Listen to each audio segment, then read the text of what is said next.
अस्सलाम वालेकुम। 9th class biology chapter number 8 बायोएनर्जेटिक। आज हम इसकी एक्सरसाइज सॉल्व करेंगे क्योंकि हमारा चैप्टर कंप्लीट हो गया है। तो एक्सरसाइज में सबसे पहले हम डिस्कस करेंगे इसकी MCQs. When we get energy from ATP, जब हम एटीपी से एनर्जी लेते हैं तो उसमें कौन सा बॉन्ड है जो टूट जाता है? फॉस्फेट, पी ए ऑप्शन आएगा इसका। Light reaction of photosynthesis occur in, बेटे दोबारा देखो, light reaction of photosynthesis, light reaction thylakoid of chloroplast. Which type of chlorophyll is most common in plant? ज्यादा कौन से पाए जाते हैं? क्लोरोफिल है, because it called main chlorophyll, main pigment. Which wavelength of light is absorb to maximum? कौन सी है जो ज्यादा से ज्यादा क्लोरोफिल को एब्जॉर्ब करती है? Red and blue. When yeast ferment glucose, the product are, जब yeast fermentation होती है ग्लूकोज में जो कि एनारोबिक रेस्पिरेशन में है, तो आपको उसकी वजह से क्या मिलेगा? Alcohol and carbon dioxide. ठीक है। Where do the dark reaction of photosynthesis, dark reaction किस जगह पे होता है? Stroma of chloroplast. Which molecule donate electron in light dependent reaction of photosynthesis? Water. Water donate करता है बच्चे, वो अपना हाइड्रोजन देता है और ऑक्सीजन देता है। ठीक है। Which process is anaerobic respiration produce the most ATP? Electron transport chain सबसे ज्यादा बनाता है। ठीक है। How many ATP molecules are the net profit from one glucose molecule during anaerobic respiration? 2 ATP के molecules मिलते हैं हमें। What is the common byproduct of anaerobic respiration? Animal cell में common byproduct क्या है? Lactic acid. Write the importance of oxidation reduction reaction. तो इसका page number 119 open करो।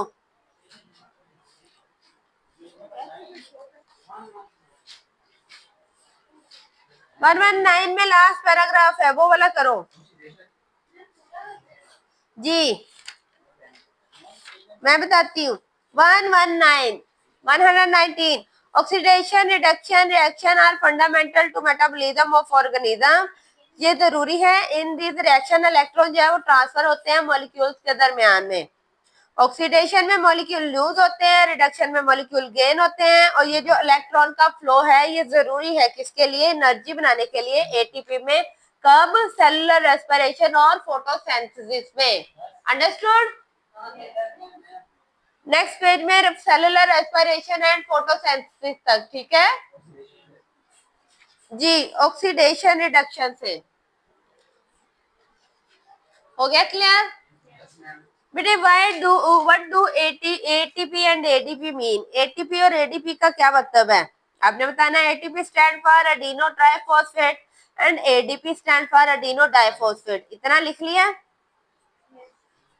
फिर आपने एटीपी का बताना है primary energy currency of cell providing energy for various cellular process. ये इसका मैं आपको बताती हूँ।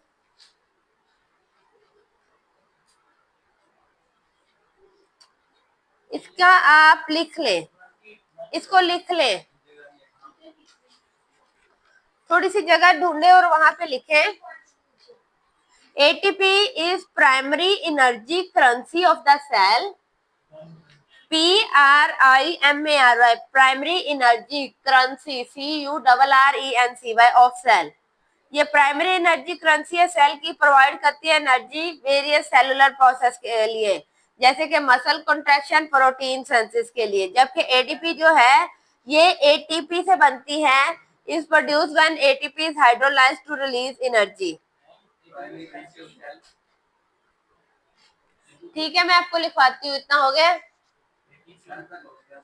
ठीक है, अगला क्वेश्चन करो। Write down the word equation of photosynthesis. Photosynthesis की इक्वेशन लिखनी है आपने, वर्ड वाली जो वर्ड्स में दी हुई है। तो फोटोसिंथेसिस वाला पेज खोलो 121, इसमें इक्वेशन लिखी हुई है, सारी आप लिखोगे।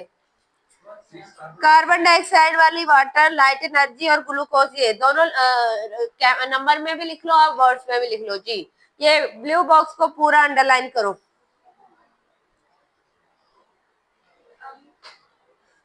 Next question is why chlorophyll is important for photosynthesis. Chlorophyll क्यों इम्पोर्टेंट है?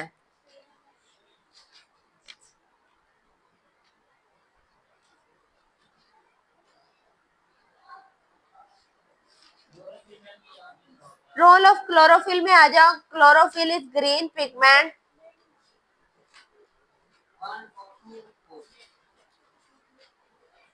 ऊपर पहली लाइन खुद लिख लो. Chlorophyll is green pigment found in plant and algae. बच्चे पेज नंबर 124 में रोल ऑफ क्लोरोफिल, ठीक है, इसका दूसरा पैराग्राफ, उसमें पहली लाइन आप खुद लिखो. Chlorophyll is a green pigment found in plants and algae.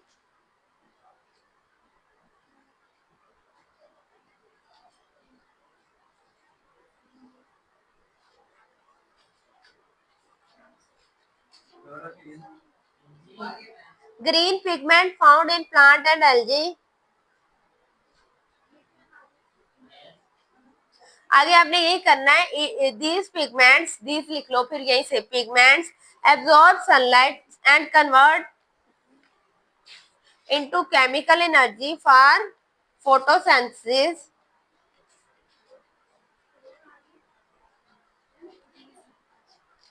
अभी इतना ही करो, फॉर फोटोसिंथेसिस इतना करो.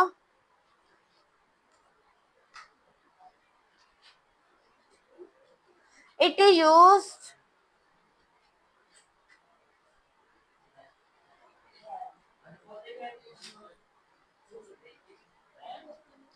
जी, इट इज यूज्ड, खुद लिखे. It is used to convert carbon dioxide and water into glucose and oxygen. It is used to convert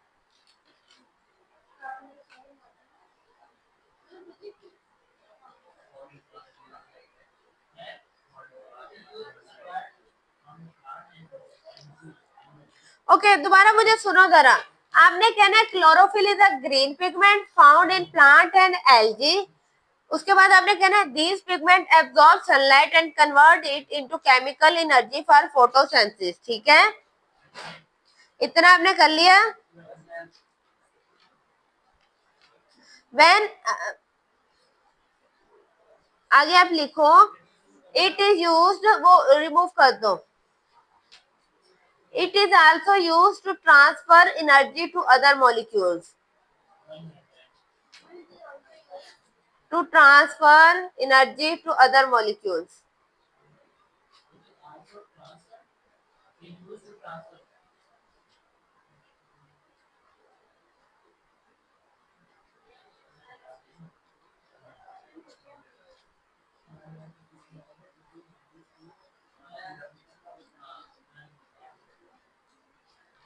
हो गया.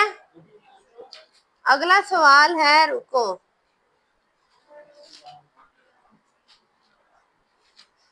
ओके, नेक्स्ट सवाल है how is oxygen produce during photosynthesis. Photosynthesis में oxygen कैसे produce होता है.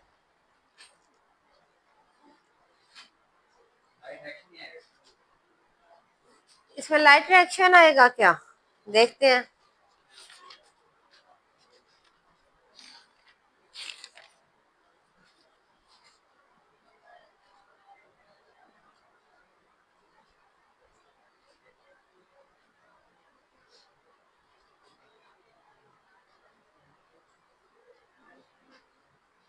इसमें डार्क रिएक्शन आएगा.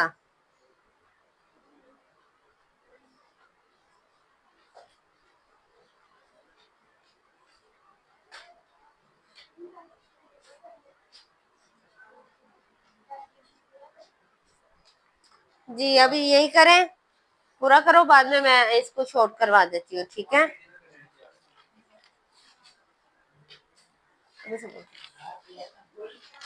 जी. नेक्स्ट क्वेश्चन है which organism carried out photosynthesis. कौन है जिसमें फोटोसिंथेसिस होते हैं, कौन से जानदार है. ऑटोट्रोफिक. ऑटोट्रोफिक, इसके ऊपर लिखो ऑटोट्रोफिक कैरी आउट फोटोसिंथेसिस. लिखो autotrophic. A U T O T R O P H I C. Autotrophic लिख दो, विच ऑर्गेनिज्म को काट के. ठीक है, उसके बाद उनका विच सेल ऑर्गेनेली, कौन सी सेल ऑर्गेनेली है जिसमें photosynthesis. Chloroplast. Chloroplast is responsible for absorption of light for photosynthesis. Chloroplast लिख दो इसके ऊपर. ठीक है जी बेटे, 6 के ऊपर. 6 दो क्वेश्चन है, पहला है कि ऑटोट्रोफिक, दूसरा उन्होंने कहा कौन सी ऑर्गेनेली, तो ऑर्गेनेली पे क्लोरोप्लास्ट लिखो, ठीक है।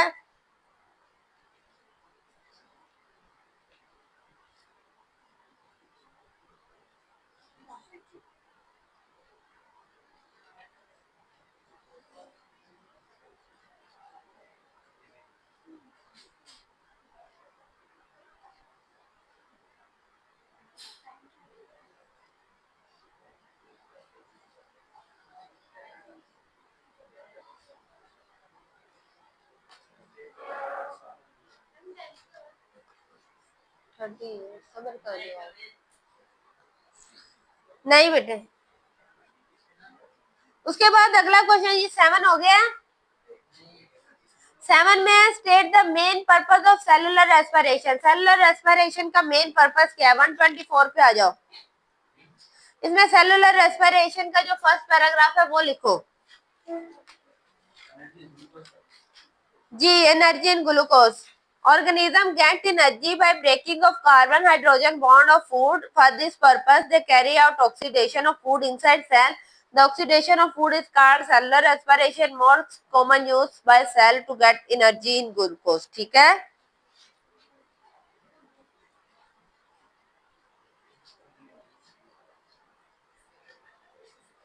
उसके बाद उन्होंने कहा इक्वेशन लिखे एरोबिक रेस्पिरेशन की,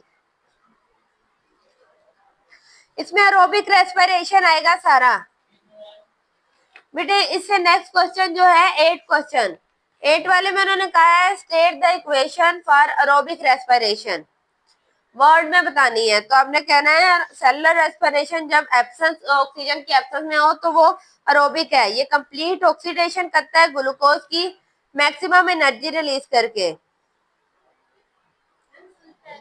जी। फुल पैराग्राफ आएगा, ऑल एनर्जी इज रिलीज्ड।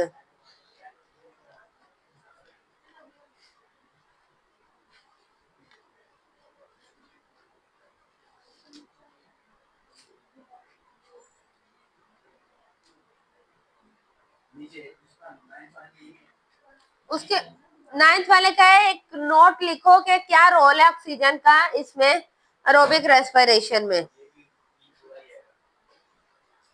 नहीं, ये यहाँ नहीं आएगा।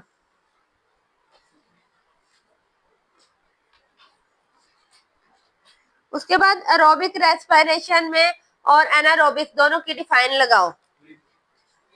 10th वाले में सिर्फ डेफिनेशंस को करो, सिर्फ just and just definition. Cellular respiration occur in the presence of oxygen is called aerobic, cellular respiration occur in the absence of oxygen is called anaerobic, ठीक है। What are the end product of anaerobic respiration in animal और yeast? Animal और yeast में end product क्या आती है।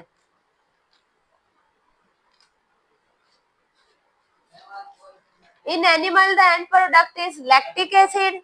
Animal में लिखो लैक्टिक एसिड,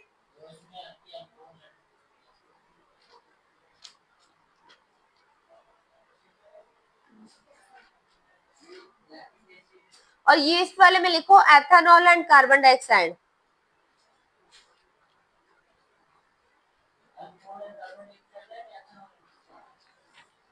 एनिमल में बेटे एंड प्रोडक्ट आप लिखेंगे लैक्टिक एसिड, लिख लिया लैक्टिक एसिड। इन यीस्ट, यीस्ट में एंड प्रोडक्ट है एथेनॉल और कार्बन डाइऑक्साइड।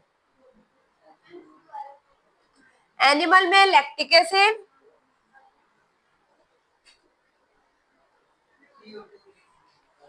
जबकि यीस्ट की एंड प्रोडक्ट है एथेनॉल और कार्बन डाइऑक्साइड।